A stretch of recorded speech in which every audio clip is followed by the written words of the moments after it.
My name is Esther Gallagher, and I was 31 years old when I realized that sometimes the most important moment in a relationship is the one where nothing explodes, but something quietly breaks. At the time, I thought my life was steady, predictable in the best way. I had a decent job in operations management, a modest but comfortable income, and a fiancé. I believed I understood. Marcus Reed and I had been together for 3 years. We met through mutual friends at a birthday party, bonded over bad music and shared sarcasm, and fell into a rhythm that felt safe. After a year, we moved in together. 6 months ago, we got engaged. I said yes without hesitation, convinced I was saying yes to a future that had already proven itself. Thursdays were our date nights. My rule, non-negotiable. No matter how busy work got or how chaotic wedding planning became, Thursdays were ours. That night, I'd made reservations at a small Italian restaurant downtown. Not flashy, not cheap, just thoughtful. The kind of place you choose when you care about someone. We'd been studying the menu for a while. I was leaning toward the chicken marsala. Marcus kept bouncing between 2 pasta dishes, debating out loud like he always did. When the waiter came over, I ordered bruschetta to share because Marcus loved it even though he pretended not to. Then he said he wanted the lobster ravioli. I glanced at the price, $48. I didn't say anything. I didn't sigh. I didn't object. I simply recalculated wedding savings, groceries, rent, and smiled at the waiter. That sounds great. That pause, maybe 1 second, 2 at most, was all it took. Something shifted in Marcus's expression. A flicker of irritation disguised as humor. When the waiter walked away, Marcus leaned forward, smiling softly, and whispered it like a joke. My ex-girlfriend never made me feel cheap like this. The words landed gently and still shattered something deep inside me. I put my water glass down carefully. My hands didn't shake. My voice didn't rise. But I felt something split clean and irreversible. Not because of the money, not even because of the comparison, but because he said it, knowing it would sting, and said it anyway. Understood, I replied. Marcus blinked clearly, waiting for more. An apology, a defense, a promise to be different. Instead, I stood up. I pulled 3 $20 bills from my wallet and placed them neatly on the table, enough to cover the appetizer, his water, and the tip. Excuse me for a moment, I said calmly. I walked past the bathroom, past the hostess stand, out the side door. I sat in my car for 5 minutes, hands resting on the steering wheel, breathing through the realization that something had just ended, even if he didn't know it yet. My phone buzzed. I turned it off. Then I drove away. I didn't turn my phone back on until the next morning. When I did, the screen lit up like it was angry at me. 47 missed calls, 60-something text messages, most from Marcus, some from his best friend, 2 from his mother.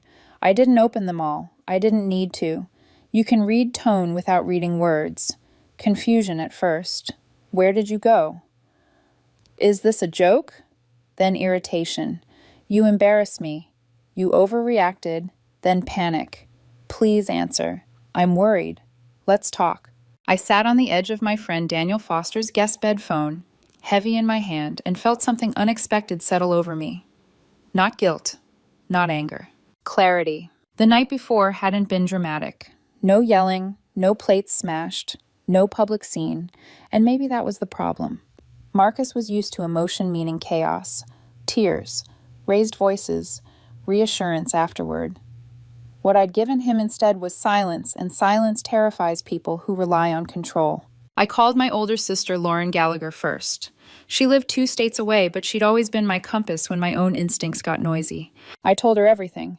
The restaurant, the pause, the comment, the way I left. She didn't interrupt me once. When I finished, she exhaled slowly and said, Esther, that wasn't a joke. I keep wondering if I overreacted, I admitted. It was 1 sentence. No, she said immediately.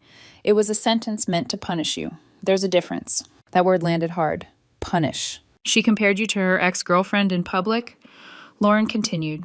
Not accidentally, not carelessly, deliberately. And then she waited to see what you'd do. That's not about money. That's about power. I closed my eyes.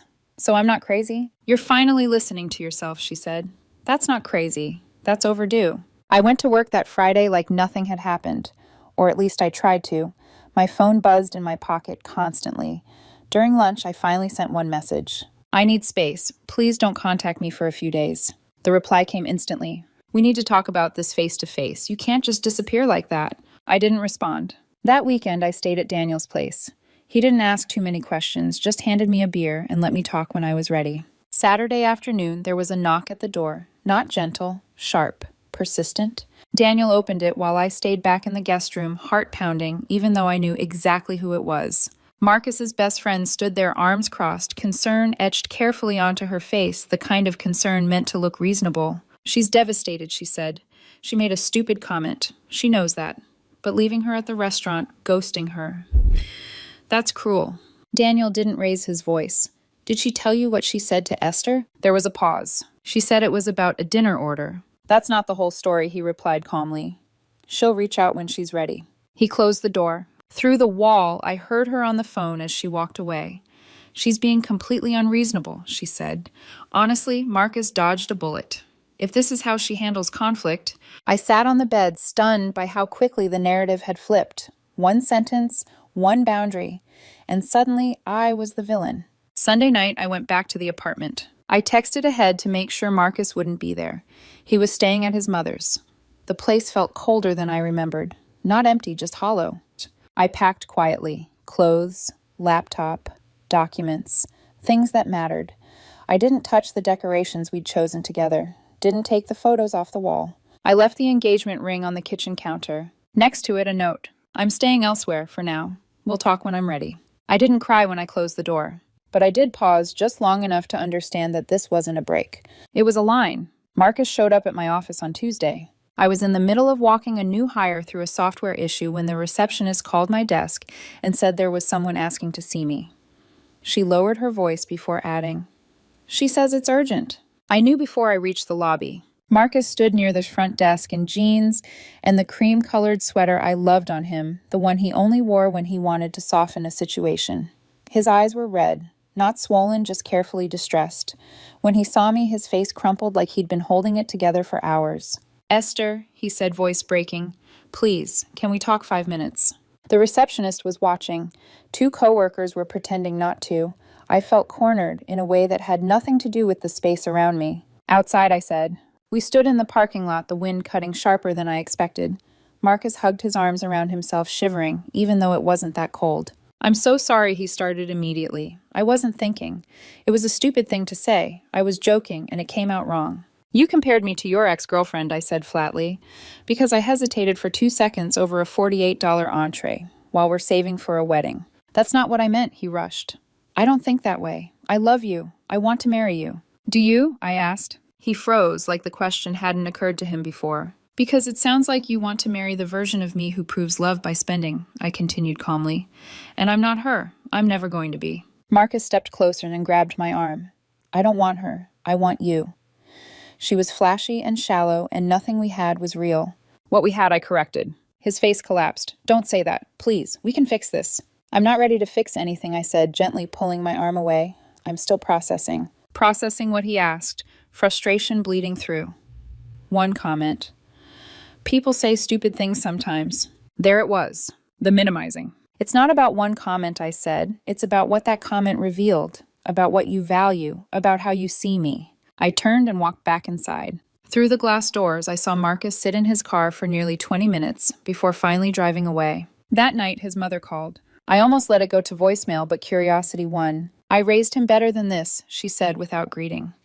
What he said was disrespectful and thoughtless. I blinked, surprised. "Thank you for saying that." But then her tone shifted. "You also need to understand that walking out refusing to communicate, that's not how you handle conflict in a marriage." "We're not married," I said evenly, and I told him I needed space. That is communication. "He's heartbroken," she replied.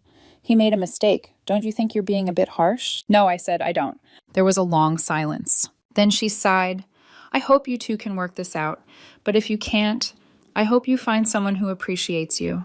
Truly." That surprised me more than anything else. 2 weeks passed. I moved into a small, month-to-month studio. It wasn't much one-window thin walls, but it was mine. In the quiet, memories rearranged themselves into patterns I couldn't ignore anymore. The forgotten wallet, the pouting when I suggested free plans, the wistful way Marcus talked about his ex-girlfriend's apartment, her car, her vacations. I'd called it nostalgia. Now I saw comparison. Marcus texted occasionally. Short messages, careful ones. "I miss you. Can we talk yet? I'm getting help."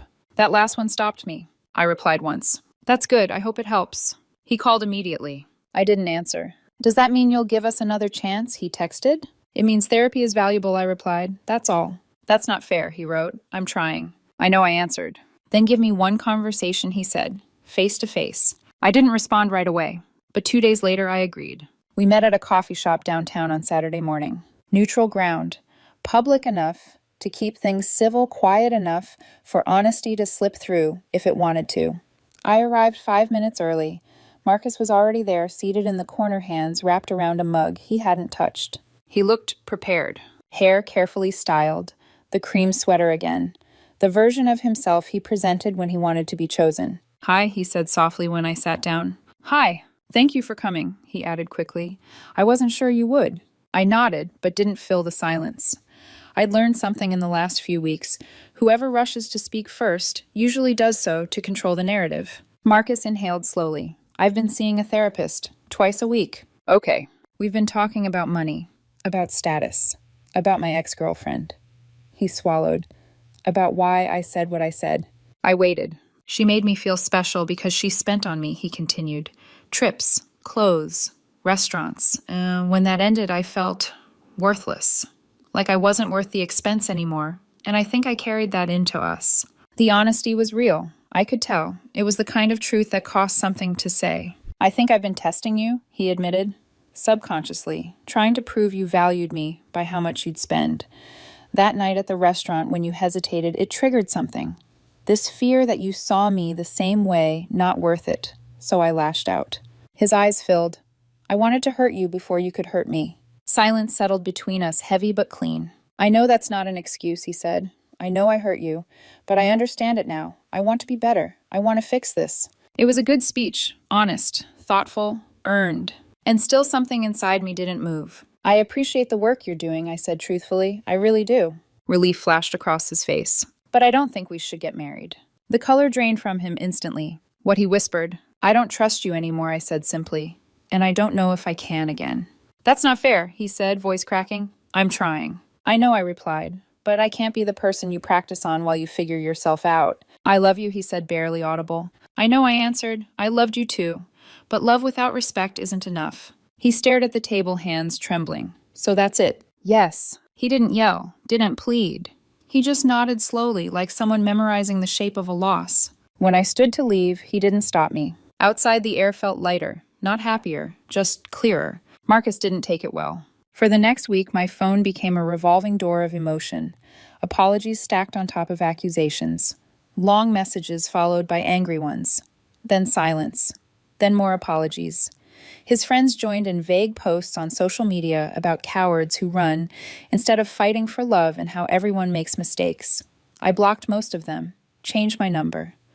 The noise faded, but the unease lingered. Daniel told me Marcus had driven by his place more than once. Just slow passes, just checking. Then something unexpected happened. Marcus's ex-girlfriend reached out. She found me through a professional networking site and sent a message that was almost painfully neutral. Hey, Esther, I heard what happened. I just wanted to say I'm sorry you got dragged into this. I stared at it for a long time. She did similar things with me. The message continued. Always needed validation through money. It's exhausting. You didn't imagine it. You dodged a bullet. Dodged a meme. I hadn't known what I expected, denial, defensiveness, rivalry, but not this. How did you hear about it? I finally replied. Marcus called me crying a few days ago, she wrote back. Asked if I thought he was a bad person. I told him to leave me alone. That was enough. 3 weeks after the coffee shop, my sister Lauren came to visit. We went to a casual burger place near my studio. Nothing special. Halfway through the meal, she paused and looked at me. You seem lighter, she said. I thought about it. About the quiet mornings. About not bracing myself for disappointment. About how peace had replaced anxiety without me noticing. I think I was forcing something that wasn't working, I admitted. I wanted the relationship to succeed so badly that I ignored all the signs it shouldn't. That's growth, Lauren said, stealing one of my fries. Painful, expensive growth, but real. For the first time in months, I laughed. 4 months passed. Not dramatically, not with some big cinematic turning point, just quietly the way real healing happens when no one is watching. I was still in the studio apartment, but now it felt intentional instead of temporary. I started looking at houses on my lunch break, running numbers for my future instead of a shared one that required constant compromise. Saving for a down payment felt different when the goal wasn't tied to someone else's approval. Through mutual friends, I heard Marcus was dating again, someone in finance. The detail should have stung. Instead, it landed flat. No jealousy, no satisfaction, just neutrality, and that's how I knew I'd made the right choice. Daniel got married in early fall. I stood beside him as he said his vows, watching someone choose love without conditions or leverage. At the reception, I ended up talking for hours with his wife's cousin. His name was Ethan Miller. He was funny without trying, kind without performing it. When the check came for our drinks, he didn't hesitate. "I've got this round," he said, pulling out his card. "You can get the next one." I smiled. "Next one," I echoed. "If you're interested." "I am," he said just as easily. We took things slow. 4 dates over a month. Coffee walks, a bookstore, takeout eaten on a park bench.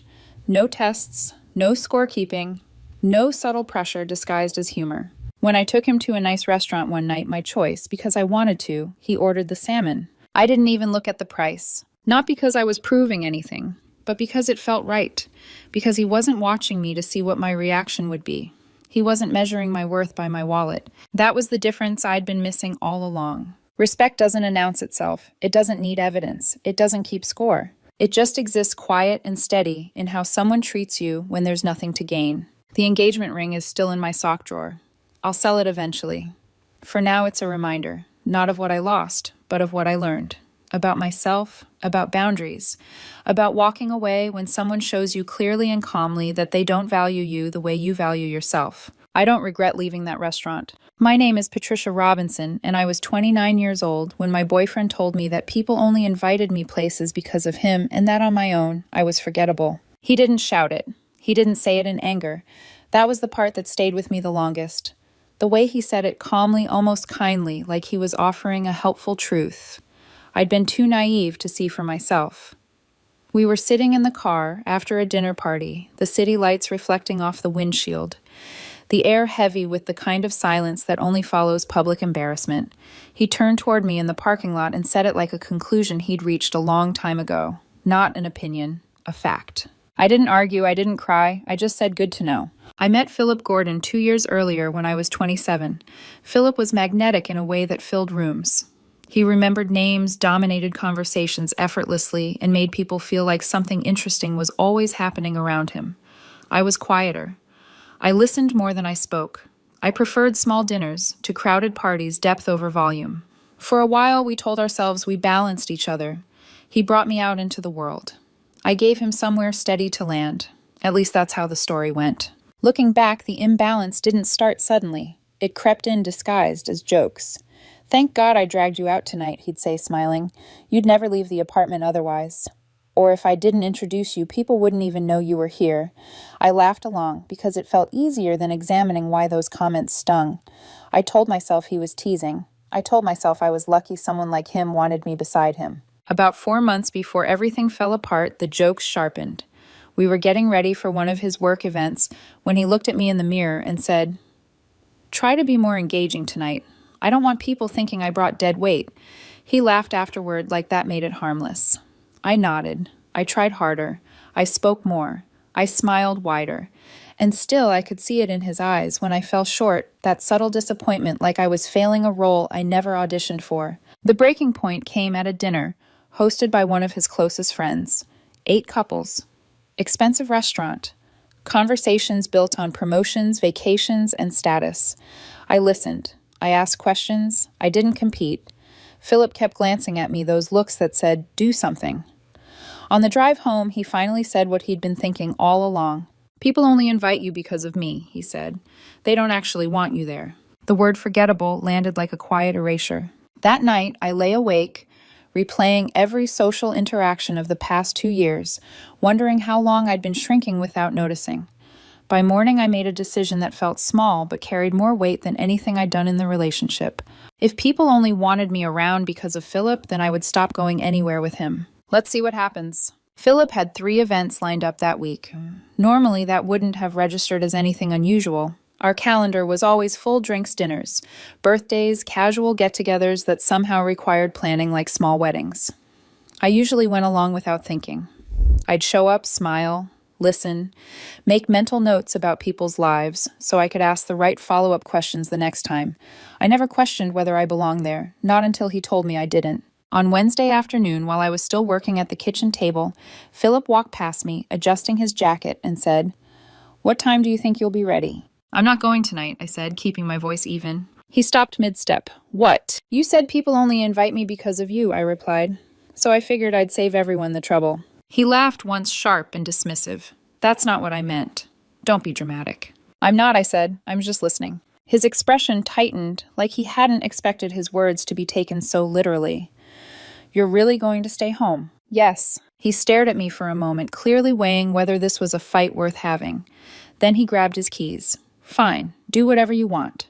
The door closed behind him, and for the first time in weeks, the apartment felt peaceful. He came home around 11 that night, a little louder than usual, dropping his shoes near the door. I didn't ask how it went. He didn't offer. We brushed our teeth side by side in silence, the mirror reflecting two people pretending nothing had shifted. Friday came quickly. Dinner at his friend Rebecca's place, one of those evenings that always ran late and left me exhausted in a way I never quite understood. While I was cooking dinner for myself, Philip leaned against the counter and asked, "You coming tonight?" "No." He exhaled sharply. "Still doing this." "I thought we agreed," I said calmly. "You go. I won't embarrass you." "That's not fair," he snapped. "I'm being forgettable at home," I said. "Isn't that better?" He didn't have a response for that. He left anyway. When he came back close to midnight, I could tell something was off. Not dramatic, just a slight edge beneath his usual confidence. "Rebecca asked about you," he said, casually tossing his phone onto the couch. I looked up. "What did you tell her?" "That you weren't feeling well." "Why lie?" He frowned. "Because I'm not telling my friends my girlfriend is boycotting social events to prove a point." "I'm not boycotting," I said. "I'm respecting what you told me." He shook his head, clearly irritated. "You're twisting my words." "I'm testing them." Saturday morning was different. The brunch with his college friends was always a big deal. The group he saw most often, the one he talked about constantly. Philip paced the apartment while I drank my coffee, glancing at the clock like time itself was pressuring him. "You're coming today," he said finally. "This has gone on long enough." "No," I replied. His voice dropped. "People are asking questions." "What questions about me?" He hesitated. "About us. About why you're suddenly never around." "Tell them the truth," I said. "That I'm forgettable." His jaw tightened. "I shouldn't have said that." "But you did." He left without another word. I spent the afternoon reading, finishing a project for work, enjoying the quiet. Around 4, I heard the door open. Philip walked in and went straight to the bedroom without saying a word. No greeting, no complaint, just silence. After an hour, I knocked and stepped inside. He was sitting on the edge of the bed, staring at the floor like it had personally betrayed him. "What happened?" I asked. "Nothing. You look like something happened." He finally looked up at me, and for the first time in 2 years, his confidence wasn't there, just uncertainty. "Someone pulled me aside at brunch," he said slowly. "Asked why you stopped coming." My chest tightened. "Who?" "Jen." I sat down across from him. "What did she say?" He swallowed. "She said, everyone's been asking about you, not why you weren't there. About you." I didn't speak. I let the silence do the work. "She said they miss you," he continued. "That you're one of the few people who actually listens, that you remember things, that you make people feel comfortable." The room felt suddenly very still. "She asked if I'd done something to make you feel unwelcome," he said quietly. I watched him process it in real time, the realization that his certainty might have been wrong all along. Philip didn't tell me everything all at once. The words came out slowly, like he was afraid that if he said them too clearly, they would become permanent. "She pulled me aside near the end," he said, rubbing his hands together. "I told her you were busy with work. She said that was fine. Then she said..." He stopped, swallowed hard. I waited. "She said people had been asking about you all morning, that they thought it was strange I kept showing up alone. Not strange in a judgmental way, just noticeable." I felt something shift in my chest, a quiet pressure I hadn't realized had been there until it loosened. "What else?" I asked. Philip's voice cracked slightly. "She asked if I'd said something to make you stop coming, if I'd made you feel like you didn't belong. The irony of that nearly took my breath away." "What did you say?" I asked. "I lied," he admitted. "I said you were just stressed." But she didn't believe me. He stared past me, eyes unfocused. "She said if I was making you feel small, I was making a huge mistake." I leaned back against the headboard. "Why would that be a mistake?" He hesitated, then spoke so quietly I almost missed it. "Because apparently people like you more than me." The room went silent again, heavy with the weight of something irreversible. She told me they've been complaining, he continued. Not about you, about me. About how I talk over people, how I redirect every conversation back to myself, how exhausting it can be. I watched him unravel, not dramatically, not with anger, but with the slow collapse of a self-image he'd built carefully over years. And she said, the only time I'm actually tolerable, he went on, eyes flicking to mine, is when you're there. That you soften me. You make me listen. I didn't know what to say. There was no triumph in it, no vindication, just a strange sadness, like discovering a crack in a foundation you'd trusted. They've been saying this for months, I asked. He nodded. They just never said it to me. Not until you stopped coming. I exhaled slowly. So when you said people only invited me because of you, I was wrong, he said immediately. Completely wrong. I studied his face. Then why did you say it? His shoulders slumped. Because I was scared. Scared that if you weren't there, people wouldn't tolerate me. And if you were there, they might like you more. The honesty landed harder than any insult had. I spent 2 years convincing you that you only mattered because of me, he said. When the truth is, I only mattered because of you. I shook my head. That's not fair either. I know, he said, but it's closer to the truth. Over the next few days, the shift became impossible to ignore. Invitations started arriving, texts, casual messages, follow-ups. Some were to both of us, some weren't. On Wednesday, Philip asked if I wanted to join him for drinks with his work friends. No, I said gently. He went alone, came back 2 hours later, visibly deflated. They asked about you again, he said. Kelly said she misses talking to you about books. Apparently you two had this ongoing conversation about science fiction. I frowned. I don't remember that. That's the problem, he said softly. You don't realize when you're connecting with people. Friday night, his phone buzzed while we were sitting on the couch. He stared at the screen for a long moment before handing it to me. It was a message from Rebecca. Hey, Patricia. Philip said you've been swamped with work, but we're having a small dinner next week and would love if you could make it. No pressure, but you're missed. I looked up at him. They invited me, not us. He nodded slowly, I noticed. You should go without me, I said. He sat down heavily. I think I've spent years telling myself I was the reason people showed up. Turns out I was just the loudest one in the room. I handed the phone back. What does this mean for us? He didn't answer right away. When he did, his voice was quiet and unsure. I think it means I need to figure out who I am when I'm not performing. And I think I need to face what I've done to you. The messages didn't stop after that. If anything, they became more direct. It started with small things. Someone asking if I'd finished the book Kelly recommended another person. Sending a meme that referenced a conversation I barely remembered having. Then came the invitations that didn't include Philip at all. A casual game night, a low-key dinner, a no pressure, but we thought of you text that made my throat tighten every time I read one. Philip watched all of this happen with a kind of stunned detachment, like he was witnessing someone else's life unfold inside his own apartment. One evening, he sat beside me on the couch and said, Jen sent me something today. I didn't look up from my laptop. What kind of something? A message, he said. Long. I closed my computer. Do you want me to read it? I think I need you to, he said and handed me his phone. It was brutal. Not cruel, just honest in a way that left no room for interpretation. Jen laid out months of observations, how Philip redirected conversations, how he dismissed other people's experiences as less impressive, how he seemed more interested in being admired than understood. And then came the line that made my chest ache. The only time you're actually bearable is when Patricia's there. She makes you listen. When she's not around, you exhaust people. I handed the phone back slowly. That's a lot. It is, he agreed, but it's not wrong. He rubbed his face fingers, pressing into his eyes. I've been telling myself I'm confident, that I'm charismatic, but I think I've just been afraid of being forgettable myself. The irony hung between us. I spent 2 years shrinking you so I wouldn't have to look at that fear, he said. I made you the quiet one so I could stay the center. I felt something inside me steady as he spoke, not because the pain disappeared, but because the confusion finally did. I need space, I said carefully, not to punish you, just to breathe. He nodded immediately. I get that. Over the next few weeks, Philip started therapy. He told me about it without defensiveness, without asking for praise. I went back to a few social events alone.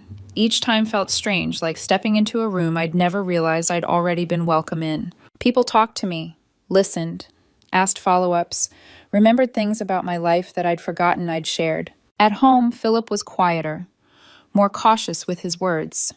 Sometimes I caught him watching me with an expression that wasn't resentment or jealousy, but grief.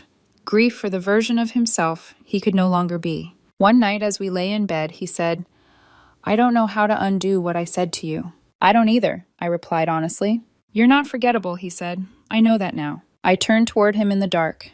Knowing it now doesn't erase hearing it then. He didn't argue. He just nodded, accepting the truth of that. The hardest part wasn't what he'd said, it was how easily I'd believed him. We didn't break up right away. From the outside, it probably looked like we were doing everything right. Philip kept going to therapy, sometimes twice a week. He started talking about insecurity instead of confidence, about control instead of charisma. He apologized often, but not performatively. There were no grand speeches, no dramatic gestures, just small, consistent attempts to change how he spoke to me, how he spoke about me, how he listened. I tried too. I started going to events again, though, not all of them, and never automatically. If he interrupted me in conversation, I corrected it. If he framed something as though I owed my social life to him, I stopped him immediately. He accepted those corrections without argument, which would have meant more to me if it hadn't come so late.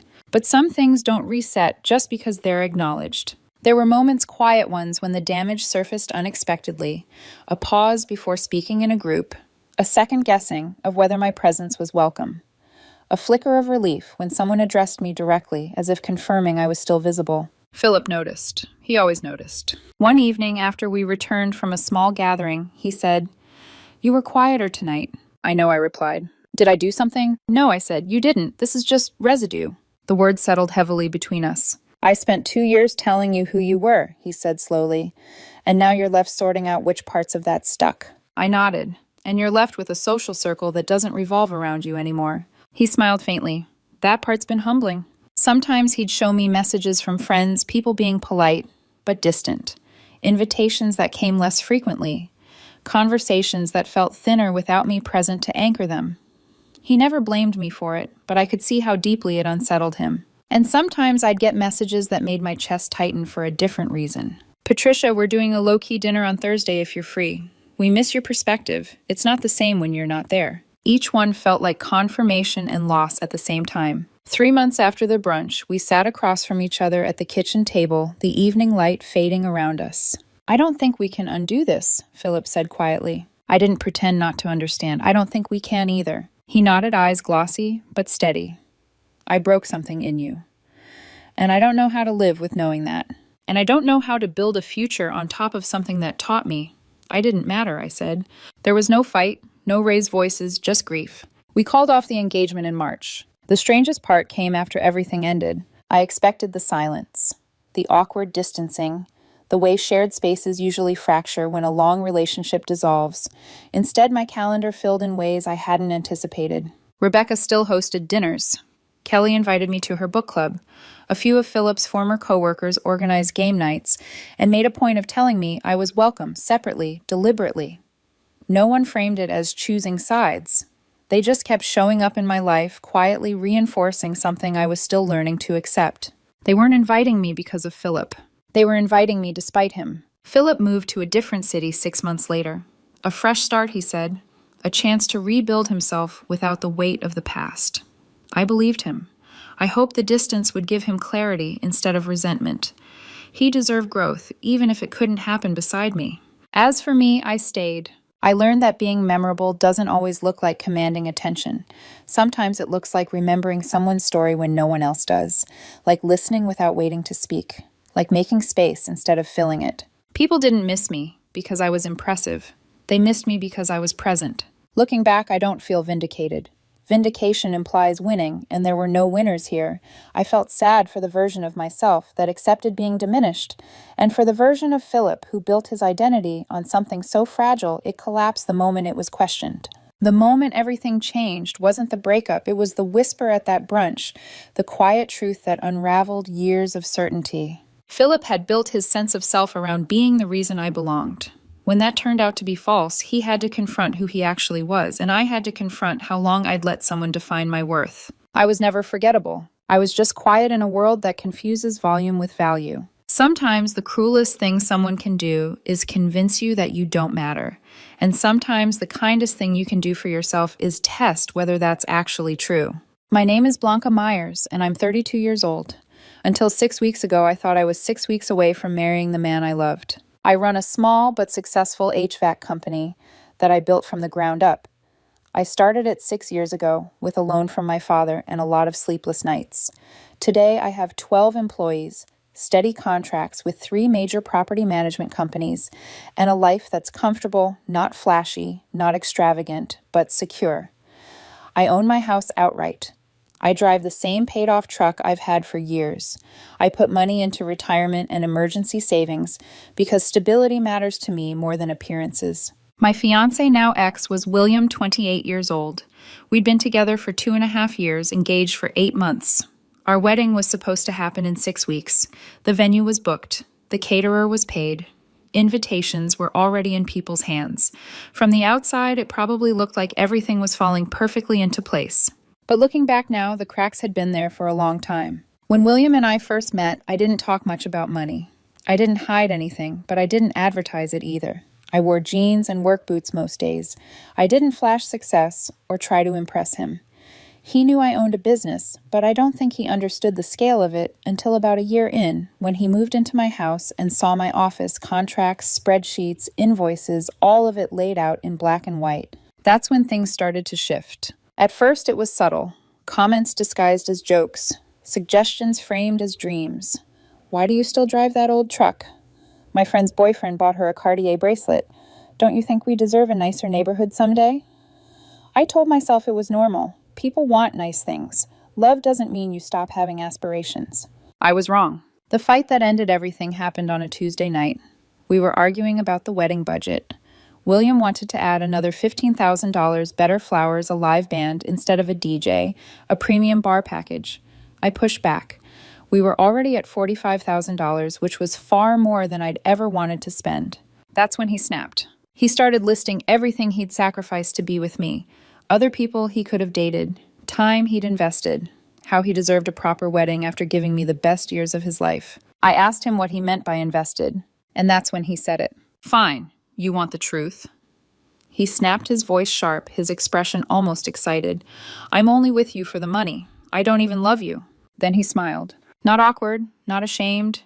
A smirk, like he'd finally played his winning card. Something inside me went completely still. I didn't yell. I didn't cry. I didn't argue. I just stared at him while the truth settled into place with terrifying clarity. He noticed my silence and mistook it for defeat. What he said amused. Nothing to say. That's what I thought. So can we just add the upgrades and move on? I took a slow breath. Thanks for clarifying, I said. Then I walked into my office and closed the door. 10 minutes later, he knocked irritation creeping into his voice. Blanca, are you seriously sulking? I was just frustrated. I didn't answer. I was on the phone canceling our wedding. Hi, I'm calling about the reservation for yes, I need to cancel. I understand about the deposit. That's fine. The deposits totaled $3,500. I didn't hesitate for a second. When I opened the door, William's face had changed. Panic replaced smugness. What are you doing? He asked. I'm canceling the wedding. His world collapsed in real time. You're what? Because of what you said. The tears came fast after that. Apologies, backtracking, claims of drama and stress. But it was too late. You smirked, I told him quietly. You thought admitting you were using me would make me cave. He didn't deny it. I told him to pack a bag and leave that night. By the time the door closed behind him, his financial security had 12 hours left. And he had no idea yet. I didn't sleep much that night. Not because I missed William, but because my brain wouldn't stop replaying every moment I'd ignored, every comment I'd brushed aside, every time I'd told myself I was being unfair for feeling uneasy. When morning came, the house felt different. Quieter, lighter, like something rotten had finally been removed. My phone told a different story. 23 missed calls, a wall of texts stacked so tightly they blurred together. The first few were frantic apologies. I didn't mean it like that. I was angry. Please call me Blanca. Then the tone shifted. You're blowing this out of proportion. You're making a huge mistake. The last message was the one that sealed everything. You owe me for the time I invested. I stared at the screen for a long moment, then locked my phone and got ready for work. I didn't respond. I went through my morning routine on autopilot, drove to the office, checked in with my operations manager, reviewed schedules, signed off on supply orders. The normalcy grounded me.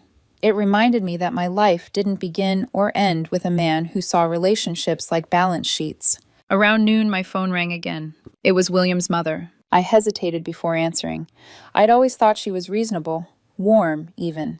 We'd had long conversations about travel, family, future plans. I took the call. She didn't bother with a greeting. What is this nonsense about you canceling the wedding? I closed my office door. Hello to you, too.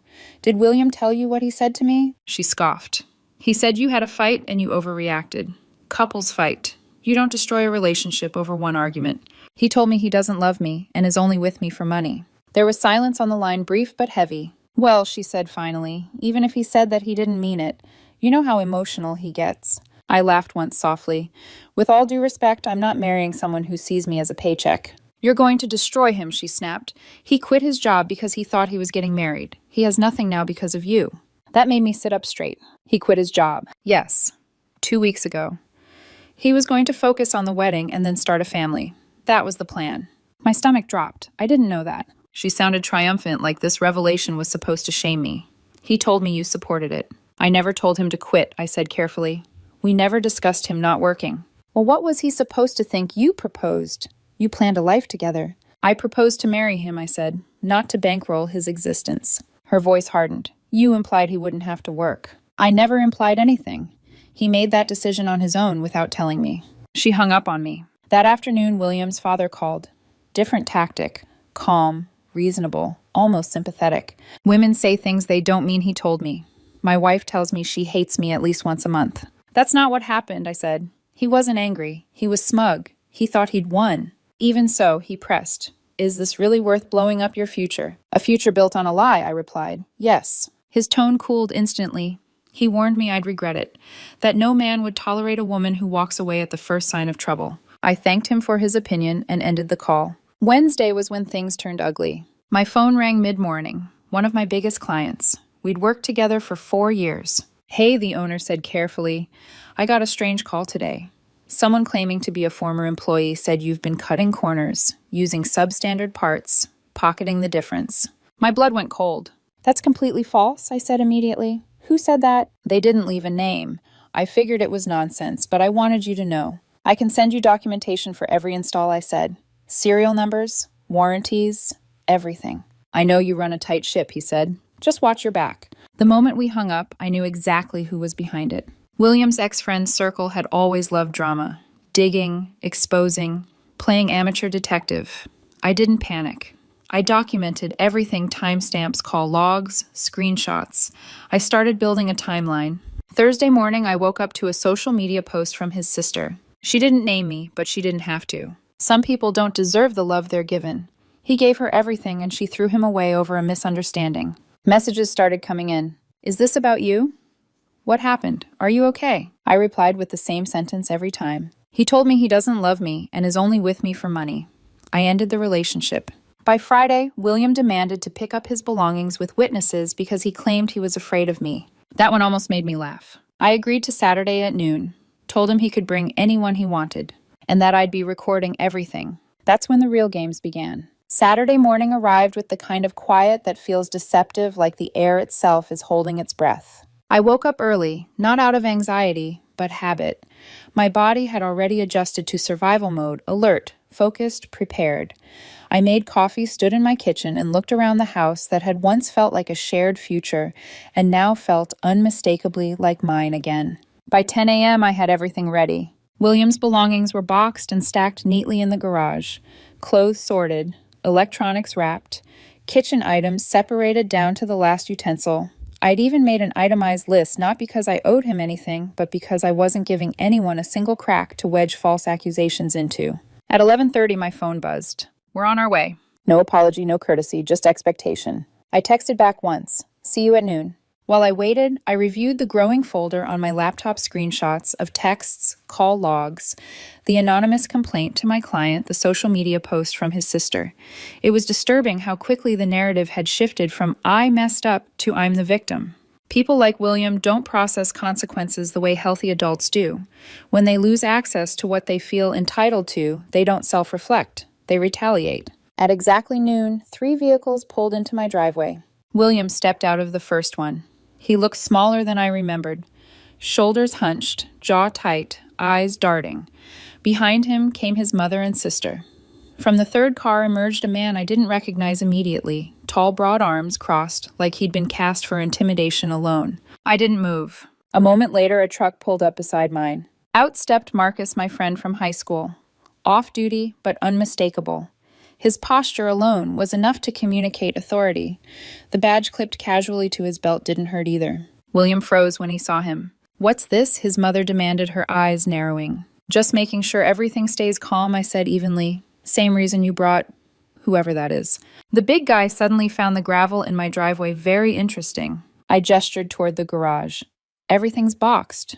You're welcome to go through it." His sister immediately began taking photos. "For documentation," she announced. "Of course," I replied. "I have my own."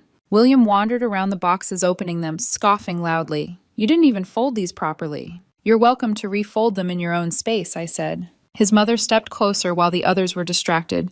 Her voice dropped sharp and venomous.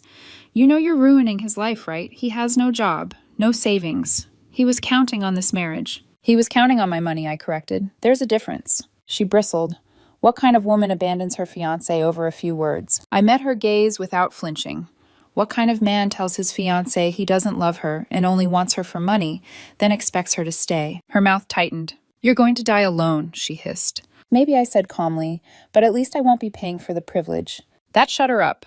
The process took 2 hours. Complaints, passive-aggressive sighs, accusations disguised as jokes. Marcus said nothing. He didn't need to. As they loaded the last box, William approached me one final time. His voice softened, practiced. "You know I didn't mean it right." I said nothing. "I was testing you," he added quickly, "to see if you really loved me." I stared at him, stunned, not by the audacity, but by how genuinely he believed this explanation would work. "Testing me," I repeated. "Yeah, to see if you'd fight for us. And you just gave up." Something in me hardened permanently. "If that was a test," I said quietly, "you failed it." He frowned. "What's that supposed to mean?" "It means you revealed exactly who you are." And I finally stopped lying to myself about it. He didn't respond. They drove away shortly after. I watched until the last car disappeared down the street, then went inside and locked the door. I poured myself a drink and sat in silence. That should have been the end of it. Of course it wasn't. Sunday night, a text came from an unknown number. "This is my client's legal representative. She is exploring legal options regarding emotional and financial damages incurred due to your actions. Expect formal communication." I smiled for the first time in days, because now it was officially out of his hands, and very much in mine. I called my lawyer first thing Monday morning. Not because I was afraid, but because I'd learned something important over the past 2 weeks. When people like William feel cornered, they escalate. And escalation is easiest to dismantle when everything is documented and handled coldly. My lawyer listened without interrupting while I laid it all out. The confession. The smear attempt against my business. The social media posts. The staged intimidation. The text claiming to be from a lawyer. When I finished, there was a pause. "Let me get this straight," he said finally. "He admitted to being in the relationship for financial gain, and now he's threatening to sue you for not marrying him." "Yes. And he's attempting to pressure you through alleged legal representation." "Yes." He exhaled sharply. "Forward me everything." Within the hour, I'd sent screenshots, call logs, timestamps, voice messages, and the anonymous complaint against my client, complete with the timeline showing it happened less than 48 hours after William was forced to move out. "This isn't a lawsuit," my lawyer said later that afternoon. "This is harassment, and possibly extortion." "Extortion," I repeated. "Threatening legal action to coerce money when there's no legitimate claim, especially if the lawyer isn't actually licensed." That hadn't occurred to me, but suddenly a lot of things clicked. For 2 days, my lawyer compiled everything into a clean, brutal timeline. On Wednesday morning, he sent a response to the number that had texted me. Professional, impersonal, devastating. He laid out William's admission of financial motivation, the attempted sabotage of my business, the defamatory social media activity, the intimidation attempt during the property pickup, the fraudulent legal threat. Then came the final paragraph. "Should your client wish to proceed, we will counterclaim for intentional interference with business relations, defamation, harassment, and fraud. We will also report this matter to the appropriate bar association should you be falsely representing yourself as licensed counsel. All further contact must cease immediately." The silence afterward was deafening. An entire day passed with no response. Then William's mother called. "You're really going to sue him?" she demanded, skipping pleasantries as usual. "I haven't sued anyone," I said calmly. I responded to his threat. "He's devastated," she snapped. "He hasn't eaten. He hasn't slept." "That's not my responsibility," I replied. He made it clear he was only with me for money. Now he doesn't have access to my money. That's how consequences work. "You're heartless." "I'm protecting myself from someone who tried to damage my livelihood." She hung up. That same afternoon, my biggest client called me back. "I reviewed everything you sent," the owner said. "Frankly, I'm embarrassed we even entertained the complaint." "I understand," I replied. As a gesture of good faith, he continued, "We're extending your contract for another year." I hung up and sat there for a moment, letting the tension drain out of my body. By Friday, the truth surfaced quietly the way it always does. The lawyer who'd texted me wasn't a lawyer at all. He was William's sister's boyfriend, a paralegal who'd decided to play pretend. My attorney filed a formal complaint with his firm. I never found out if he was fired, but I did hear he was removed from any legal-facing work almost immediately. A week later, William's sister dumped him. Irony has a sharp sense of humor. The social media posts faded. The anonymous business complaint died completely. Friends who'd questioned me reached out privately, asked for the full story, and then stopped engaging with William's narrative altogether. No lawsuit ever came. Just like that, the storm burned itself out, and William was left with exactly what he'd earned. It's been a little over 3 weeks since the night William smirked and told me the truth. Long enough for the adrenaline to fade. Long enough for the chaos to burn itself out. Long enough for reality to settle in. Not the one I thought I was building toward, but the one I'm actually living in now. Here's where everything landed. The legal threat vanished completely. No letters, no filings, no follow-ups. Once my lawyer called their bluff, the courage evaporated. Turns out intimidation only works when the other person is afraid to look closely. The fake lawyer situation resolved itself quietly. I didn't push for revenge. I didn't need to. Consequences have a way of finding people who invite them. From what I heard, he was pulled off any serious work at his firm, and that was enough. William's sister ended things with him shortly after. Apparently pretending to be someone you're not doesn't build trust. Who knew? The false complaint against my business did the opposite of what William intended. My client didn't just renew my contract, they apologized. They added another year as a sign of confidence. That conversation alone reminded me why I built my company the way I did: slow, honest, documented, boring, in all the right ways. The smear campaign fizzled out too. A few mutual friends who'd initially reached out with concern eventually asked for the full story. I told them exactly what happened. No embellishment, no emotion. Facts have a way of rearranging loyalties. After that, William's post stopped getting traction. Silence replaced outrage. As for William himself, I didn't hear from him directly again. But people talk. He moved back in with his parents.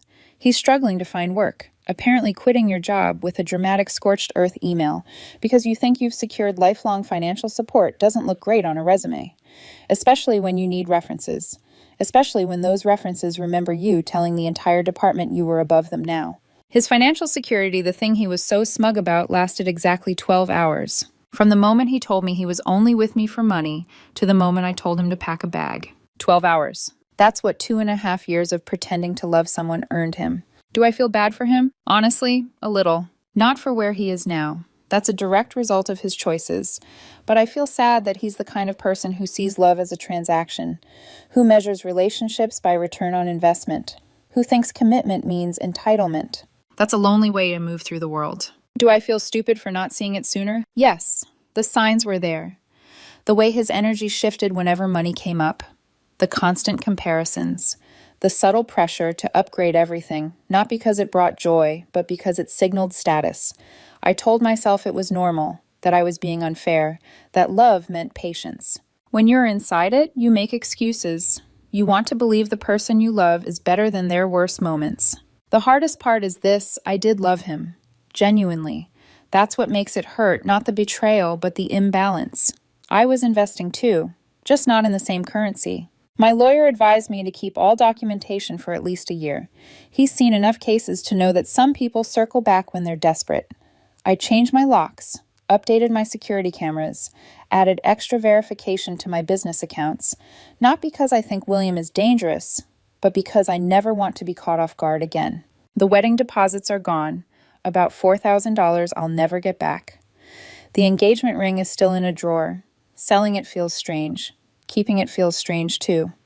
I'll decide eventually. For now, I'm just living, going to work, coming home, relearning what I enjoy without planning around someone else's expectations. My friend Marcus checks in on me. My sister came over last weekend and we watched movies and didn't talk about anything heavy. Small grounding moments that remind me I'm not alone in the ways that actually matter. Someone messaged me recently and asked if I regret how I handled it, if I should have given William another chance. Tried counseling, talked it out. Here's the truth. You can't counsel someone into loving you. You can't therapy your way into turning yourself from a meal ticket into a partner. If he'd said those words in anger and immediately looked horrified, maybe. If he'd panicked and taken them back without smugness, maybe. But he said them with satisfaction, with relief, like he was finally done pretending. You can't come back from that. And more importantly, you shouldn't have to. Some people will say I was too cold, too decisive, that I walked away too fast. But I'll ask the same question I asked myself. Work through what? He told me exactly who he was. I finally believed him. And I'd rather be alone, grounded, and clear-eyed than married to someone who sees me as a bank account with legs. That's the whole story. And if there's one thing I learned from all of this, it's simple. When someone shows you who they really are, believe them. Even when it hurts. Especially when it hurts.